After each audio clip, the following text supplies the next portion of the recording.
नमस्कार, हांव राजेश वैकुंठ दाबोळकर। आयज सरकारान आमच्या 191 ज्यो गोंयांत पंचायती आसा ताका एक मानधन वाडयल्या प्रत्येक पंचायतीच्या मेंबराक आनी सरपंचाक। पंचायत मेंबराक खंय 2000 1000 वाडयल्या, तांकां सरपंचाक 2000। सरकार कितें दाखोवंक सोदता?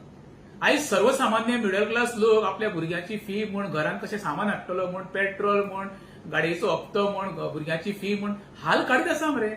एक सिलिंडर सवाय करचे असले, कडधान्य सवाय करचे असले तर वालो सरकाराक। सरकारान एक बजेटीन हेंका जे प्रोविजन करून दवरले आसा मेंबरांक पंचायतीच्या, अरे ते गब्बर जाल्ले आसा। आयज आमचे पंचायत मेंबर गोंयांत तूं पळयशी आउट ऑफ 50-60% हे फुल टाइम बेकार आसा। फुल टाइम बेकार आसून ते लायफ कसले सगळं जगता ते पळया मरे।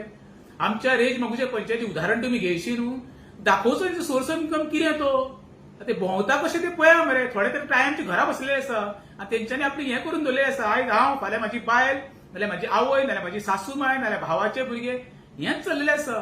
सरकारान तेंचें मानधन वाडोवन हें खरें म्हणल्यार चुकीचें केल्लें आसा। हेंकां खंय तरी ते लेबर पे काम करता न्हू, पंचायत पयशे फारीक तें काम हेंकां दिवंक जाय आसलें, ते पयशे हेंकां फारीक करूंक जाल्ले, तरूच सरकाराक वालो हाडलो। देव बरें करूं।